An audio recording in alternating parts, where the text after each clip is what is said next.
میں اس تحریک میں خود شامل تھا. کاری کے ذریعے تشدد کے ذریعے جو ہے اس کو اس راستے سے ہٹانے کی کوشش کی. سڑک پر لا کر ان پر لاٹھی چارج کیا گیا. کسی کی ٹانگ ٹوٹ گئی, کسی کا بازو ٹوٹ گیا. ہم نے ان کو وہاں سے ہاسپٹل میں منتقل کیا. ریلوے اسٹیشن کے باہر لوگوں نے ایک گاڑی کو روک رکھا ہے اور مسافر جو ہے وہ بڑے پریشان ہیں. آیا اور بغیر وارننگ کے انہوں نے فائرنگ شروع کر دی. دوسری تحریک کو جنم دے کی تحریک, اس کی دعوت جو تھی وہ مجلس احرار اس تحریک کی دائی تھی. شخصیتیں جو بنتی ہیں نا وہ مشن پر قربان کرنے کے لیے ہی بنتی ہیں. میں اس تحریک میں خود شامل تھا. میں اس وقت کالج میں فرسٹ ایئر کا اسٹوڈنٹ تھا. میں نے کالج چھوڑ دیا تھا اور میں نے اس تحریک میں عملاً حصہ لیا. عجیب بات ہے کہ ایک پرامن تحریک جو بڑے آرام کے ساتھ اپنے مقصد کے لیے کام کر رہی تھی, اس کو انہوں نے ایسا بہانے تلاش کے ایسا تشدد کا جواز پیدا کیا. مثلا میں خود وہاں فیصل آباد میں تھا کہ وہ ہم نے ایک طریقہ بنایا ہوا تھا کہ لوگ ہمارے پاس آتے تھے, بے شمار لوگ اپنے آپ کو گرفتاری کے لیے پیش کرتے تھے.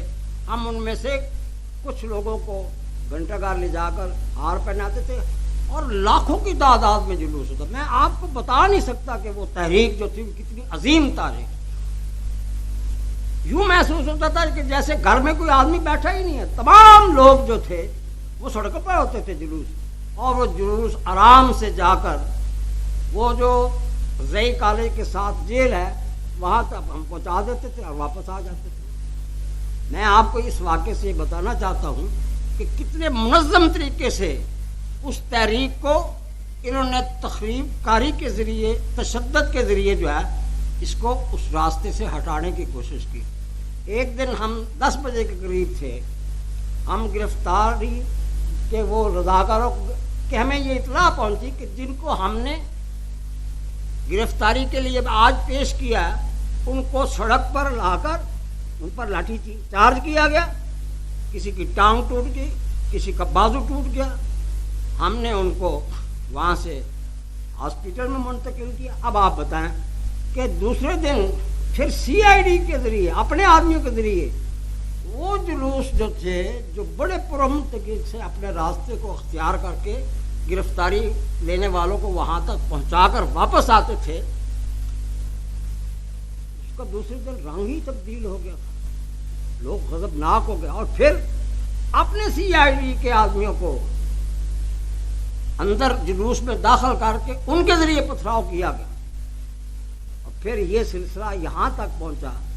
مجھے یاد کہ ہمیں یہ حکم دیا گیا کہ فیصل آباد ریلوے اسٹیشن کے باہر لوگوں نے ایک گاڑی کو روک رکھا ہے اور مسافر جو ہے وہ بڑے پریشان ہیں. آپ جائیں اور وہاں پر لوگوں کو تلقین کریں کہ یہ کام ہماری تحریک کا حصہ نہیں ہے.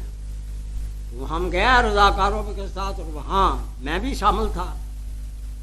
تو ہم نے لوگوں کو تلقین کر کے راستہ ہٹا دیا اور گاڑی چل رہی تھی کہ دفعتاً سامنے سے ایک مجسٹریٹ کی دیکھے, مجسٹریٹ ان کے ساتھ ہے, اور وہ پولیس کا دستہ آیا اور بغیر وارننگ کے انہوں نے فائرنگ شروع کر دی.